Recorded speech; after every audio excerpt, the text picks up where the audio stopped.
नमस्कार। Hindi learning channel पर आपका स्वागत है।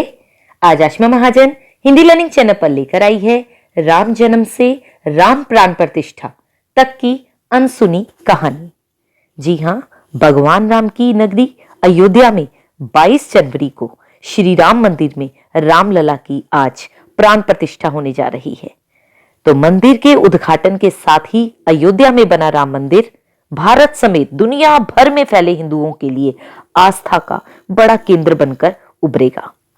सभी देशवासियों को आज के दिन का इंतजार था और आज वो दिन आ ही गया। राम मंदिर की कहानी यानी कि हक की जंग, जो 134 साल लगातार कानूनी लड़ाई चली, आज इस वीडियो में जानेंगे आप थोड़े ही शब्दों में। वीडियो पसंद आए तो लाइक का बटन दबाए बिना बिल्कुल मत जाइएगा और शेयर किए बिना भी बिल्कुल मत जाइएगा। कुछ पंक्तियों से शुरुआत करती हूं। लोकसभा बसंती चोला पहन के जिस दिन आएगी, लोकसभा बसंती चोला पहन के जिस दिन आएगी, गली गली मेरे भारत की वृंदावन बन जाएगी। काशी मथुरा और अयोध्या ने, काशी मथुरा और अयोध्या ने एक साथ ललकारा है, कहो गर्व से हम हिंदू हैं, हिंदुस्तान हमारा है, हिंदुस्तान हमारा है। जी हां, ये वही हिंदुस्तान है, वही भारत जो संतों की भूमि है। 500 साल के संघर्ष के बाद आज राम जन्मभूमि की प्राण प्रतिष्ठा होने जा रही है। वही राम जन्मभूमि जिसके संघर्ष के पन्ने इतिहास में भरे पड़े हैं। वही राम जन्मभूमि जिसके लिए 1,75,000 हिंदुओं ने बलिदान दिया था। अरे यही नहीं, राम जन्मभूमि के लिए सिर्फ हिंदुओं का ही नहीं बल्कि सिखों का रक्षा कवच भी काम आया था। मुगलों से राम जन्मभूमि की रक्षा गुरु गोविंद सिंह जी ने की थी। गुरु गोविंद सिंह जी का अयोध्या से बड़ा खास लगाव था, जैसे गुरु नानक देव जी का था। और शिलालेखों से यह भी पता चला है कि गुरु नानक देव जी जब सरयू तट पर नहाने के लिए आए थे 1500 ईस्वी में, तो तब उन्हें श्री राम के दर्शन भी हुए थे। दशकों पुराने विवाद का खात्मा होने के बाद आज अयोध्या में भव्य राम मंदिर का निर्माण हुआ है। यह भव्य राम मंदिर ना तो किसी दान दक्षिणा से बना है, ना ही सरकार ने इस मंदिर को बनाने में कोई धनराशि गंवाई है। सबसे मजेदार बात यह है कि इस मंदिर को बनाने में सरकार के खजाने में से 1 रुपया भी खर्च नहीं हुआ है।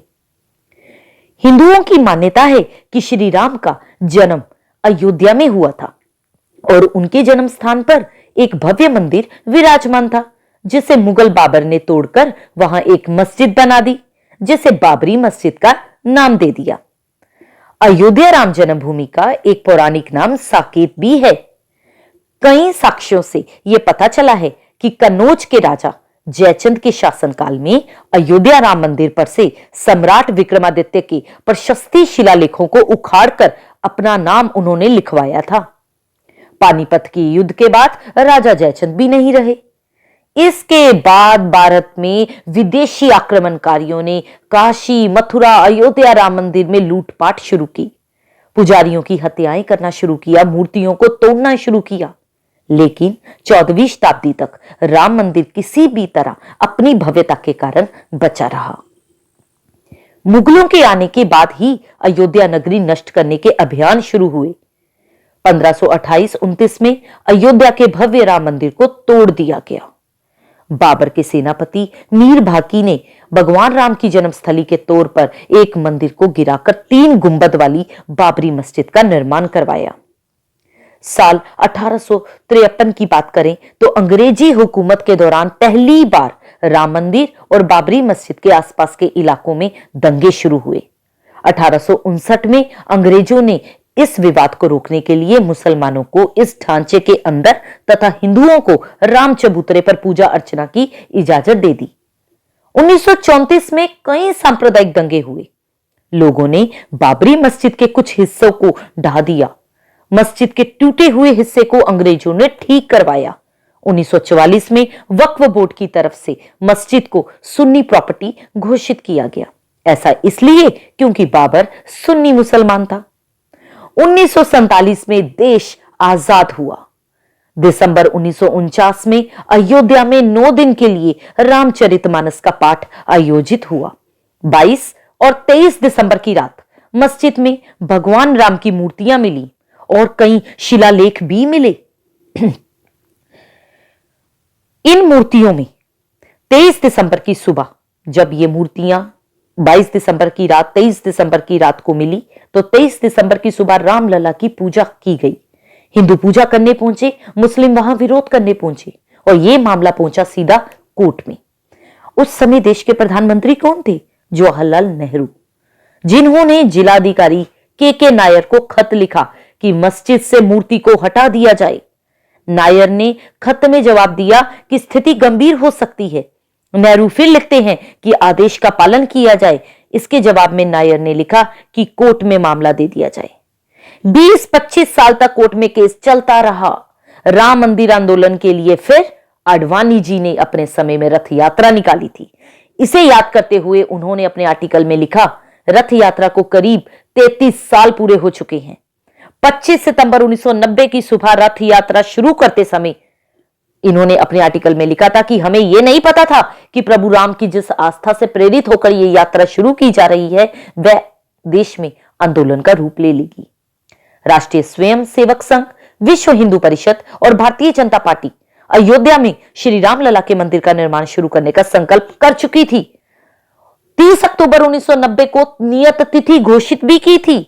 इसी संकल्प के साथ आडवाणी जी ने 25 सितंबर 1990 से 30 अक्टूबर के बीच सोमनाथ से अयोध्या तक 10 राज्यों से गुजरते हुए 10,000 किलोमीटर की रथ यात्रा की।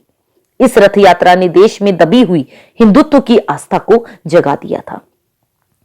और आज का वो शुभ दिन आ गया है 22 जनवरी का, जब राम मंदिर की प्राण प्रतिष्ठा का न्योता स्वयं आडवाणी जी को नरेंद्र मोदी जी ने दिया है। जी हां, उन्होंने सभी भारतवासियों को यह संदेश दिया है कि सबको अपने घर पर दीपावली मनानी है, तो आप सब भी अपने घरों पर सुरक्षित रूप से दीपावली मनाइए। भगवान राम की नगरी अयोध्या में धीरे धीरे सब लोग जाएंगे, लेकिन अभी नहीं। उसके बाद मैं आपको ब्रीफ करके दिखाऊंगी कि 1528 से यह सिलसिला जो शुरू हुआ, जब अयोध्या में राम जन्मभूमि पर मस्जिद बनने से विवाद शुरू हुआ। ये वो साल था जब मुगल शासक बाबर भारत आया था और इस दौर में ही हिंदुओं ने यह मामला उठाया था और कहा था कि भगवान राम के जन्मस्थान मंदिर को तोड़कर मस्जिद बना ली गई है। इसके बाद से रामलला के जन्मस्थल को वापस पाने की लड़ाई शुरू हुई थी। 1858 यानी कि बाबरी मस्जिद बनने के 330 साल बाद पहली एफआईआर हुई थी। 1885 जब अदालत पहुंची राम के लिए पक्के घर की बात, यानी कि निर्मोही अखाड़े के महंत रघुवर दास ने जब फैजाबाद के न्यायालय में स्वामित्व को लेकर दीवानी मुकदमा दायर किया था। जिलाधिकारी के फैसले के खिलाफ मंदिर को पक्का बनाने और छत डालने की अनुमति नहीं मिली थी। 1949 जब मूर्तियों का प्रकटीकरण हुआ था, यानी कि 22 दिसंबर, जैसा कि मैंने वीडियो में आपको बताया, 22 दिसंबर 1949 को ढांचे के भीतर गुंबद के नीचे मूर्तियों का प्रकटीकरण हुआ था। जो मूर्तियां थी वो प्रकट हुई थी। 1950 आजादी के बाद पहला मुकदमा दाखिल किया गया था और वो मुकदमा 5 दिसंबर 1950 को महंत रामचंद्र परमहंस ने सिविल जज के यहां दाखिल किया था। 1959 निर्मोही अखाड़े ने मांगी पूजा अर्चना की अनुमति। ढांचे को हिंदुओं से लेकर मुसलमानों को दे दिया जाए, ऐसा कहा गया। ढांचे के अंदर से मूर्तियां हटा दी जाए, ऐसा कहा गया। 1982 का समय आया जब हिंदू धर्मस्थलों की मुक्ति का अभियान चला, यानी कि विश्व हिंदू परिषद ने राम, कृष्ण और शिव के स्थलों पर मस्जिदों के निर्माण को साजिश करार दिया। 1986 का समय आया जब परिसर का ताला खुला। 1 फरवरी 1986 को आया जब फैजाबाद के जिला न्यायाधीश KM पांडे ने स्थानीय अधिवक्ता उमेश पांडे की अर्जी पर इस स्थल का ताला खोलने का आदेश दे दिया। 1989 राम जन्मभूमि पर मंदिर का शिलान्यास, जी हां, यह घोषणा कर दी गई थी। प्रधानमंत्री राजीव गांधी ने शिलान्यास की इजाजत भी दी थी। 1990 जब आडवाणी जी ने रथ यात्रा शुरू की और आंदोलन को दी धार। इन सब के बीच आई वो ऐतिहासिक तारीख जिसका जिक्र किए बिना यह किस्सा पूरा ही नहीं हो सकता। 1992 विवादित ढांचा गिरा, कल्याण सरकार बर्खास्त हो गई थी।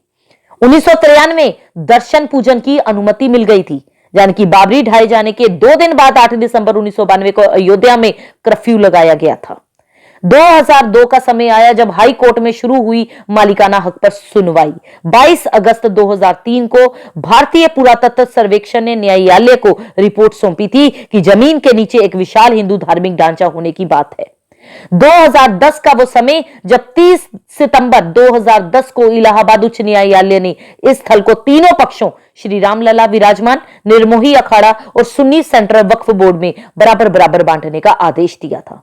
2017 सर्वोच्च न्यायालय द्वारा मध्यस्थता की पेशकश की गई थी। 21 मार्च 2017 का दिन जब सर्वोच्च न्यायालय ने मध्यस्थता से मामले सुलझाने की पेशकश की थी कि दोनों पक्ष राजी हो जाएं किसी भी तरह। 2019 सुप्रीम का फैसला और मंदिर निर्माण का रास्ता हो गया साफ। 40 दिन तक लगातार सुप्रीम कोर्ट में सुनवाई हुई और यह फैसला हुआ कि 5 एकड़ भूमि किसी उपयुक्त स्थान पर मुस्लिम पक्ष को उपलब्ध करवाई जाए। 2020 अयोध्या में मंदिर की आधारशिला के साथ निर्माण हुआ शुरू। बारी थी निर्माण की। 5 फरवरी 2020 को प्रधानमंत्री श्री नरेंद्र मोदी जी ने अयोध्या में मंदिर निर्माण के लिए राम जन्मभूमि तीर्थ क्षेत्र ट्रस्ट की घोषणा कर दी और आधारशिला रखते हुए स्वयं पीएम मोदी उसमें शामिल रहे।